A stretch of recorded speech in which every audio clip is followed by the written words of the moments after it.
सभी साथियों को मेरा नमस्कार। कृषि दुनियादारी चैनल में आप सभी का स्वागत है। जैसा कि आप लोग जानते हैं कि अपने चैनल के माध्यम से हम आप लोगों के बीच में रहते हैं। फसलों से लेकर कोई समस्या है अगर आपकी, और धरातल में फसलों की क्या स्थिति है, क्योंकि जैसा कि आप लोग देख रहे हैं कि वर्तमान में चीज़ें आर्टिफिशियल तौर से प्रेषित की जा रही हैं, जिससे क्या है कि किसान भी गुमराह होता है। तो इसी कड़ी में आज हम कुछ हट के, या यूं कहें कि एक नई चर्चा के साथ में हाजिर हैं। हमारे साथ में जो सर बैठे हुए हैं वो पशुधन प्रसार अधिकारी हैं। तो आज की वो जो वर्तमान स्थिति है वो गौवंश को लेकर, गायों को लेकर, क्योंकि ये चीज़ें बहुत चर्चा में हैं और जिससे किसान भी कहीं ना कहीं वापों में है कि उसकी स्थिति क्या है, कैसे हमको इसका मैनेजमेंट करना है, कैसे हमको इनका पालन करना है और कैसे हमको बेहतर तरीके से इनका इस्तेमाल करना है। क्योंकि होता क्या है कि गायों को उनका दूध निकालने के बाद किसान उनको कहीं छोड़ देता है, कहीं गौशालाओं में छोड़ देता है।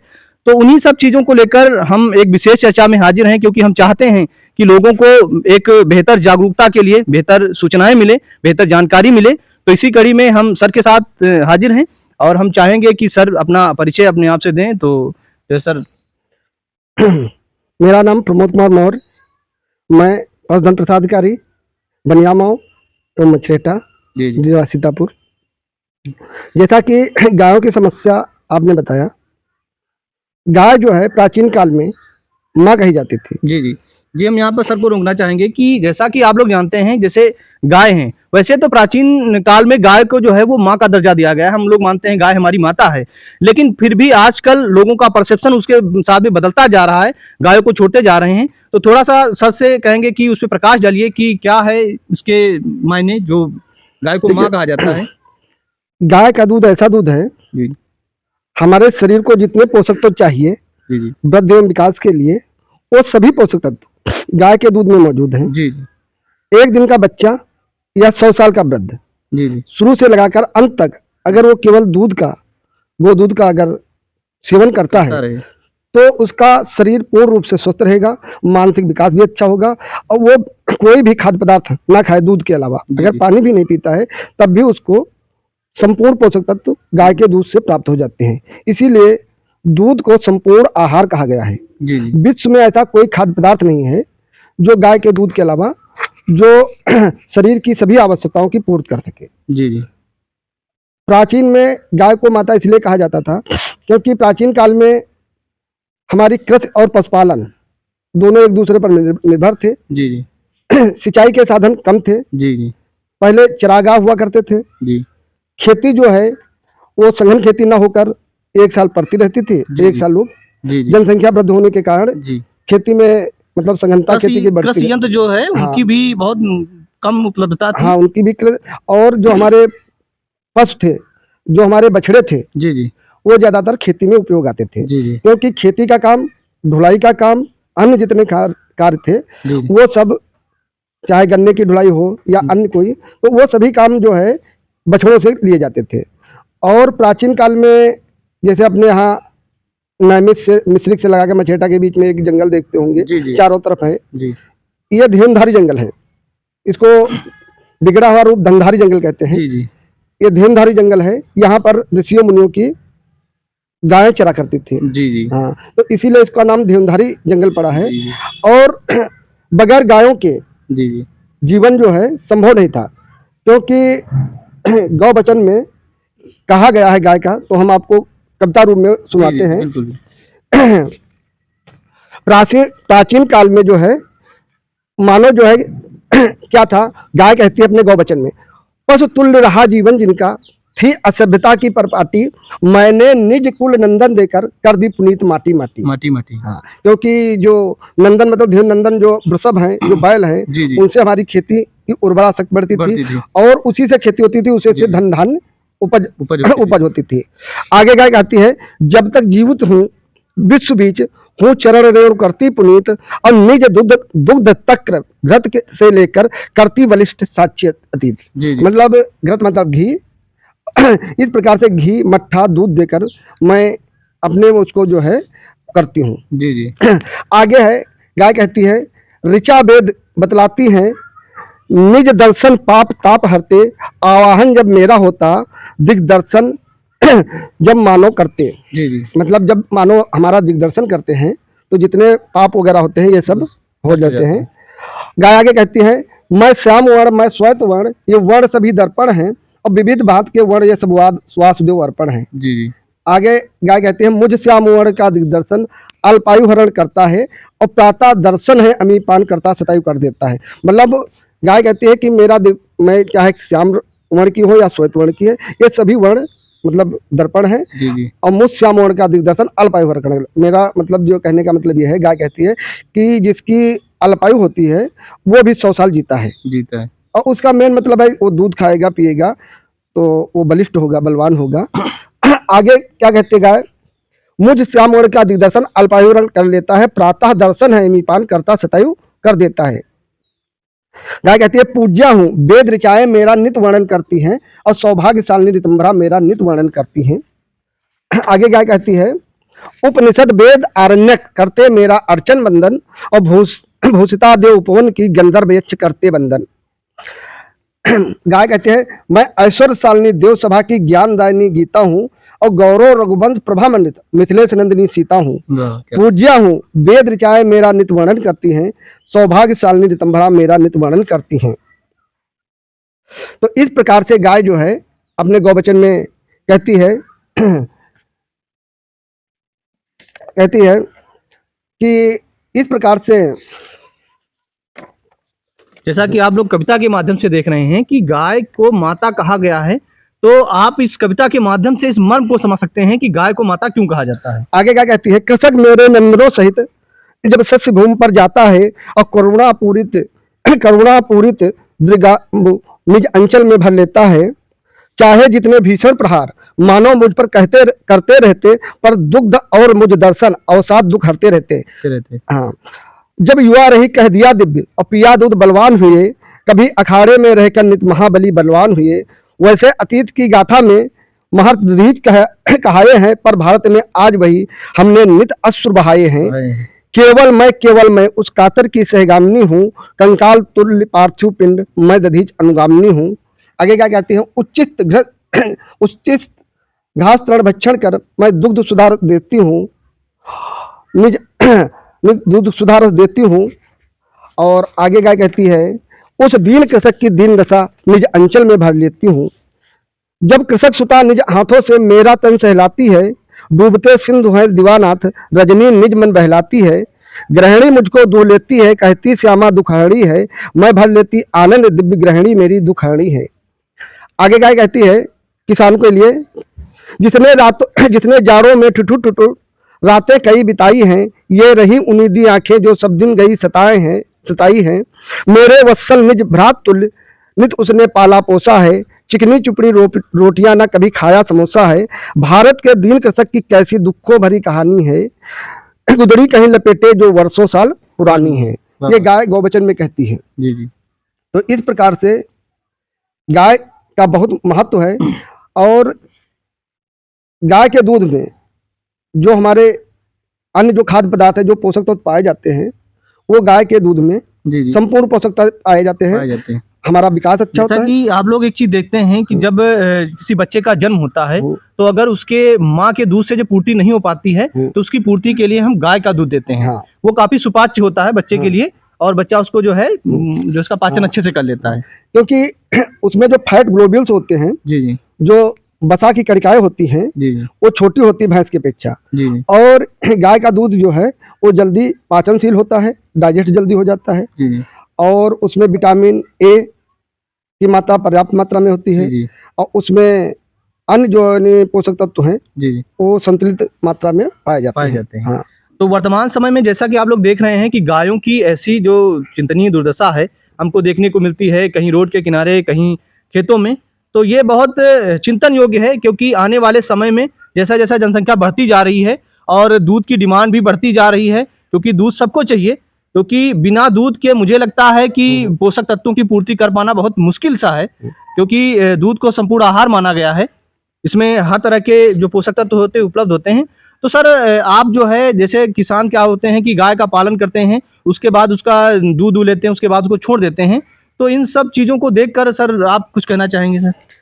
देखिए, दूध जो लेते हैं, दूध के अलावा जो गोबर है, जी जी, ये बहुत महत्वपूर्ण है। जी जी, क्योंकि जितनी हमारी फसलें हैं, जी जी, उनको जो कम से कम अपना जीवन चक्र पूरा करने के लिए कम से कम 16 पोषक तत्व चाहिए। जी जी कुछ पोषक तत्व जो है हवा और पानी से जी मिल जाते हैं, जैसे कार्बन, हाइड्रोजन और ऑक्सीजन। जी जी 3 मुख्य जो पोषक तत्व हैं जिनको एनपीके कहते हैं, नाइट्रोजन, फास्फोरस और पोटास। जी जी नाइट्रोजन, फास्फोरस, पोटास को तो हम अलग से देते हैं। जी जी इसके अलावा 3 गौण पोषक तत्व कहेंगे हैं, जो कैल्शियम, मैग्नीशियम और सल्फर, जी जी जिनकी थोड़ी कम मात्रा में जरूरत होती है फसलों को। 7 जो सूक्ष्म पोषक तत्व कहे गए हैं, जिसमें जिंक का हम प्रयोग करते हैं, जी उसमें इसके अलावा manganese, copper, molybdenum, chlorine, boron, ferrous, जी तो इनका हम प्रयोग नहीं करते हैं। नहीं करते हैं। जब इनका खेतों में प्रयोग नहीं करते हैं तो फसलों की उत्पादकता और गुणवत्ता प्रभावित होती है। जी और हमारे गाय के गोबर में ये सभी 16 पोषक तत्व मौजूद हैं। जी जी ठीक है, और संतुलित मात्रा में मौजूद है। जी अगर थोड़ी बहुत अगर अलग से देने की आवश्यकता है तो नाइट्रोजन, फास्फोरस, पोटास। जी जी इसके अलावा अगर हम गाय का गोबर खेतों में डालते हैं जी तो हमारी जो भूमि में जो फास्फोरस है सॉल्युबल नहीं है, जी जी ठीक है, तो उसको सॉल्युबल करने वाले जो पीएसबी जो है फास्फोरस सॉल्युबल बैक्टीरिया होते हैं, उनका भी विकास होता है जमीन जी में। जी इसके अलावा अगर गोबर की खाद पर जो है नाइट्रोजन एकत्रित करें, दलहनी फसलों में जो ग्रंथियां होती हैं, जी जी तो हवा से जो वायुमंडल से नाइट्रोजन एकत्रित करने वाले बैक्टीरिया का विकास होता है। जी इसके अलावा जब गोबर की खाद पड़ती है तो भूमि की दशा जी जी और उसकी संरचना में सुधार होता है। जी यही नहीं, जी जब हम गोबर की खाद वर्मी कंपोस्ट या यानी मतलब कंपोस्ट खाद खेत में डालते हैं जी जी तो जल रोकने की क्षमता, जल सोखने की क्षमता जी दो में वृद्धि होती है। जी जी जो हम पोषक तत्व डालते हैं जी जमीन में लीचिंग होने से बचा बच जाते हैं। जी जी सीधा उदाहरण, अगर यानी जो कम पढ़ा लिखा व्यक्ति है, अगर ये समझाया जाए कि जैसे नल होता है, जी जी नल में एक वाल्व पड़ा होता है जो पानी को रोकता है, जी ठीक, इसी प्रकार जमीन में जब हमारे ये ऑर्गेनिक या ये कार्बनिक खाद पड़ी होती है या गोबर की खाद पड़ी होती जी है, जी तो ये वाल्व तो का काम करता वाल्व का काम करती है। जो हम पोषक तत्व डालते हैं जी जी उनको रोकने का काम, जी जी रिसने का काम, जी जी वो लंबे समय तक पौधों को प्राप्त होते हैं। जल भी लंबे समय तक प्राप्त होता है। जी। जहाँ 4 पानी की आवश्यकता होती है जी तो 2 पानी से भी काम चल जाता है या 3 पानी से फसलों में काम चल जाता है। जो पोषक तत्व हम जमीन में डालते हैं, अगर गोबर की खाद नहीं है या जी। कंपोस्ट खाद नहीं है या कार्बनिक खाद नहीं है, तो वो नीचे लीचिंग हो जाते हैं, जिससे आर्थिक नुकसान तो होता है जी जी और हमारा जो है जमीन की दशा जो है जी वो भी बेकार हो जाती है। जी और अगर कार्बनिक खाद ये नहीं पड़ी होगी तो हमारी जमीन मरुभूमि हो जाती है, जी, जिसमें जी, कोई बैक्टीरिया नहीं होंगे, जी, जीवाणु नहीं होंगे, जी जी केचुए नहीं होंगे। ठीक, तो इस प्रकार से जमीन जो है वो बेकार जाती है नष्ट हो धीरे जाती धीरे। है। तो जैसा कि सर की बातों से यही लग रहा है कि ये हम लोगों को जागरूक होने की जरूरत है और समाज में जागरूकता फैलाने की जरूरत है, क्योंकि हर एक चीज को एक मुनाफे के तौर पे नहीं देखा जाता है। कुछ चीजें क्या होती हैं, वो भविष्य को देखकर ही डिसीजन लिया जाता है। आजकल क्या है, किसान है ये वर्तमान में बहुत सारी चुनौतियों से जूझ रहा है, लेकिन उससे इतर क्या होता है कि जी इसके लिए आपको बताएं, देखिए अगर पशुपालन, जी जी चाहे गाय हो या भैंस पालन हो या बकरी पालन या भेड़ पालन, आप 4 चीजों का अगर ध्यान रखेंगे, जी जी मैनेजमेंट देखिए सबसे पहला जो है जी आपकी फीडिंग, जी जी मतलब चारे पानी पर ध्यान देना चाहिए। जी जी फीडिंग में हम भूसा के अलावा हरा चारा भी दें, जी, जिससे जी। हमारे जो है विटामिन मिनरल उससे प्राप्त हो जाते हैं। जी जी तो फीडिंग पर विशेष ध्यान देना चाहिए। जी जी हरा चारा, जी जी दाना संतुलित मात्रा में। इसके अलावा ब्रीडिंग, जी ब्रीड अच्छी होनी चाहिए, नस्ल। जी जैसे गाय के लिए जी अपने यहाँ देसी नस्ल में 4 नस्लें अच्छी हैं, जी। जिसमें साहिवाल, सिंधी, जी गिर देवनी, ये 4 गिर देवनी ये दक्षिण भारत की हैं जी जी और साहिवाल, सिंधी अपने उत्तर भारत की हैं। जी जी दूध में अच्छी है, क्वालिटी भी अच्छी है। जी ठीक, इसके अलावा हरियाणा है, थार पारकर, दुकाजी नस्लों में आती हैं। जी जी और कुछ विदेशी नस्लें हैं जी जिसमें जर्सी और एचएफ 2 अपने यहाँ जी जी ज्यादा है।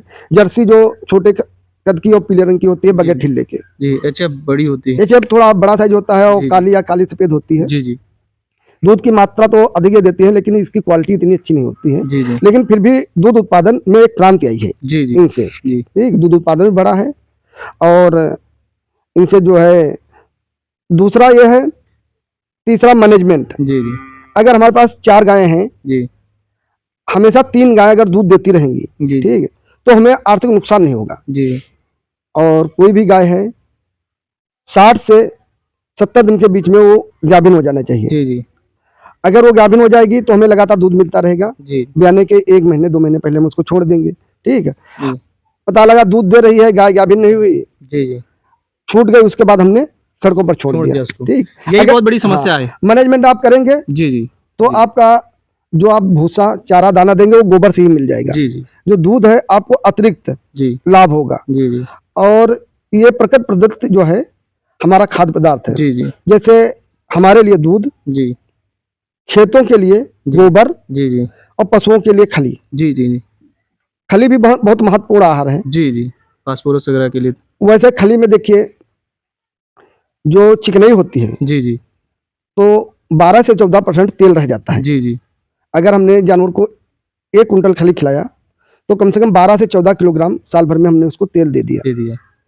प्रोटीन, दलहनी फसलों में प्रोटीन होती है तो चना वगैरह और ये सब महंगा है। जी जी जी तो जो हमारी खली है जी। इसमें से 27 से 28% प्रोटीन का की मात्रा काम होती है जी। और इतनी ही लगभग 27 से 28% कार्बोहाइड्रेट जी, जो जी। ऊर्जा प्रदान करता है। जी प्रोटीन तो शारीरिक वृद्धि और विकास के लिए है, जी जी ऊर्जा प्रदान करने के लिए आपकी उसमें कार्बोहाइड्रेट। जी जी इसके अलावा फैट सोल्युबल विटामिन, जी खनिज लवण, जी जी ये सब उसमें पाए जाते हैं।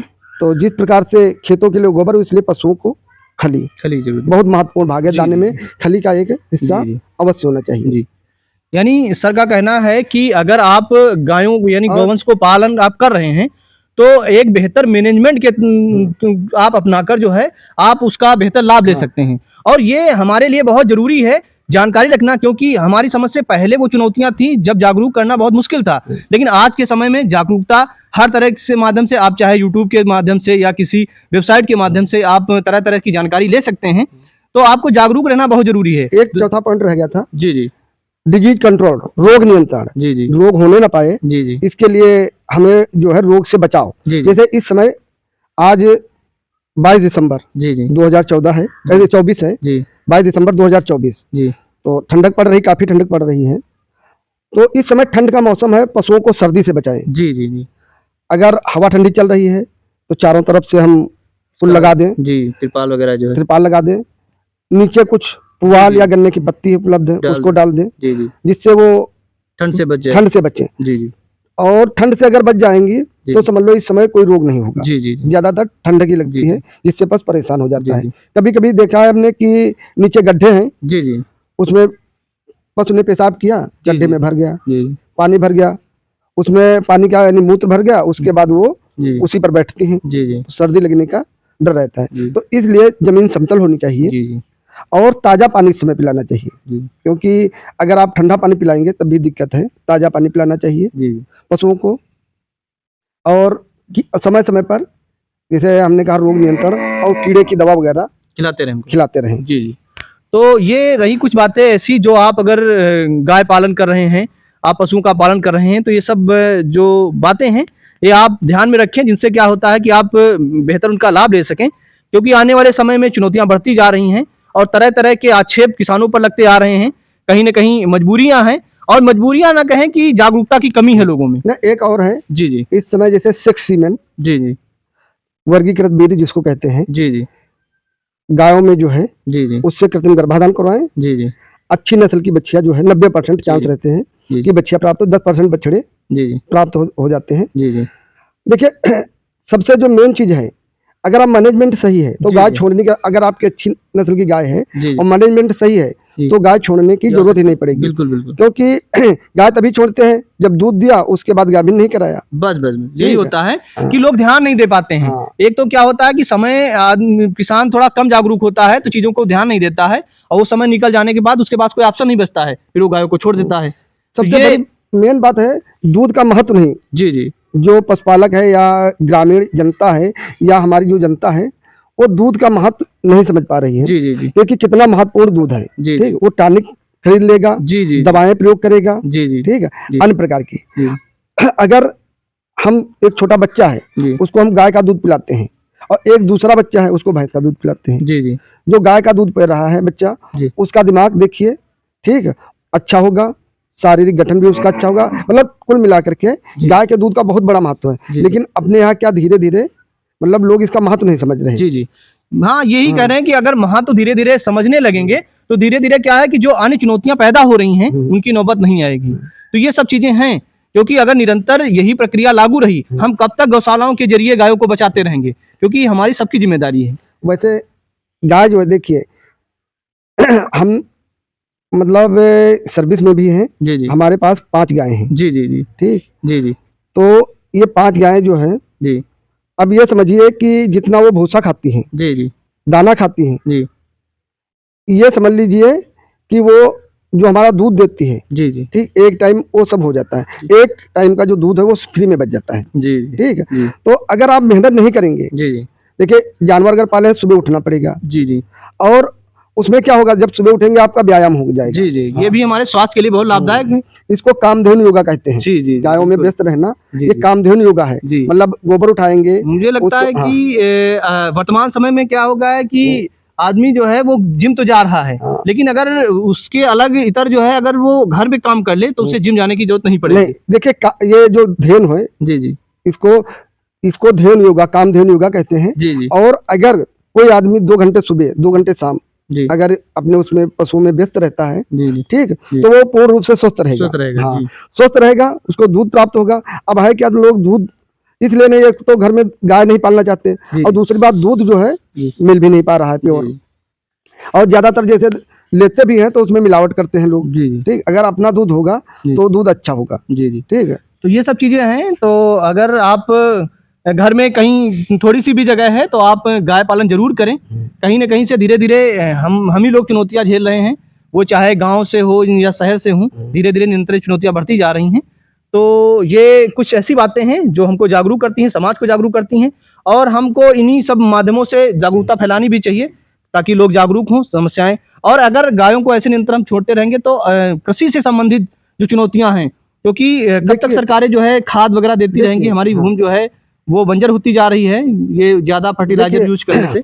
आने वाले समय में देखिए नाइट्रोजन पर जो गवर्नमेंट सब्सिडी दे रही है, जी जी ये भी धीरे धीरे कम हो जाएगी। जी जी अब नाइट्रोजन क्या, जो ये हमारी दानेदार यूरिया है, जी जी इसकी जगह पर अब लिक्विड नाइट्रोजन जी जी जी 500 ml की बोतल, नैनो यूरिया कहते हैं, जी जी नैनो डीएपी, जी यही आने वाली है। जी जी आ रही है क्योंकि मार्केट में, तो आ हाँ, रही है। मार्केट में भी आ गई है। जी और आने वाले समय में ये यूरिया लगभग बंद हो जाएगी। जी जी और केवल यूरिया या डीएपी से नहीं काम चलेगा, जी क्योंकि अगर हमें स्वस्थ रहना है, जी जी ठीक है, रोगों से रोकना, क्योंकि आजकल ज्यादातर बीमारी पर लोग पैसा खर्च कर रहे हैं। जी जी ठीक, विभिन्न प्रकार के रोग हो रहे हैं, कैंसर हो रहे हैं, जी जी ठीक है, अन्य प्रकार के रोग हो रहे हैं, क्योंकि एक कहावत है कि जो जाएगा खेत में जी जी वही जाएगा पेट में। जी। अगर हम खेत में जहर डाल रहे हैं तो वो तो जहर हमारे में- पेट में जाएगा। जी जी ठीक है, अब अगर खेत में हम पोषक तत्व युक्त नहीं गोबर की खाद या गोबर डालते हैं, जी ठीक है, तो हमें जो उत्पाद मिलेगा, जी जो हम खाएंगे, जी उसमें स्वाद भी होगा जी और उसमें कोई रसायन नहीं होगा। जी। ठीक, तो वो हमारे स्वास्थ्य के लिए बहुत अच्छा रहेगा। जी जी जब हम खेत में विभिन्न प्रकार के रसायन डालते हैं, गन्ने की खेती करते हैं, कोराजिन वगैरह या अन्य अन्य चीज जो है, इसी प्रकार से अन्य फसलें जो हैं उन पर भी कीटनाशक और आपका फफूंदनाशक, जी इसके अलावा खेतों में ज़्यादातर हम डालते हैं हर्बिसाइड, जी जी खरपतवार नाशक वगैरह। जी जी तो जो हम खेत में डालते हैं तो खेत में है, लेकिन वो हमारे पेट में जाता है। पेट में जाता है तो जो शरीर के अंग है, आंतों से लेकर के जी जी और हर एक उसमें, तो वो सभी अंगों को प्रभावित करता है। जैसा कि ये कहावत है कि जैसा बोएंगे वैसा काटेंगे, वैसा तो काटेंगे। ये सब पे लागू होता है।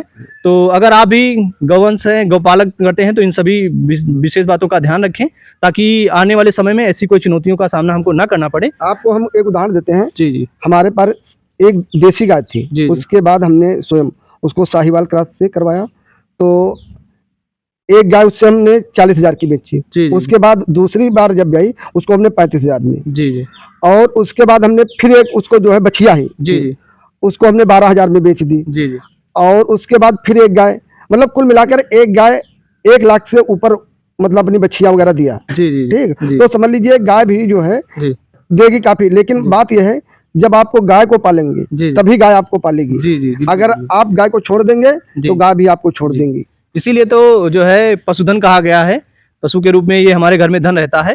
तो ये कुछ बातें रहीं और सर के साथ में विशेष चर्चा, और सर ने हमको समय दिया, क्योंकि बहुत दिनों से सर से बात करते थे कि सर कब आए आपके यहाँ, तो आज मौका मिला सर के यहाँ आने से, जो है आने के लिए, तो सर के लिए जो है बहुत बहुत धन्यवाद। जो और सर जो है वो वैसे तो अभी सर्विस में है, लेकिन पेड़ पौधों के बहुत शौकीन हैं और गायों से बहुत लगाव है। तो अगले वीडियो में हम आपको दिखाएंगे कि सर के यहाँ जो वाटिका है उसमें ऐसे ऐसे पेड़ हैं जिनके आप नाम तो सुनते हैं, लेकिन क्या है उनको आपने देखा नहीं है। तो उस अगली वीडियो में हम आपको उन पेड़ों से जो है रूबरू कराएंगे, पेड़ पौधों को दिखाएंगे और उनको क्यों रखना चाहिए अपनी वाटिका में, क्यों अपने गमलों में रखना चाहिए, क्या उनको महत्व है, क्या उनका महत्व है, वो सब बातें सर के साथ में विशेष चर्चा में फिर हाजिर होंगे। शुक्रिया।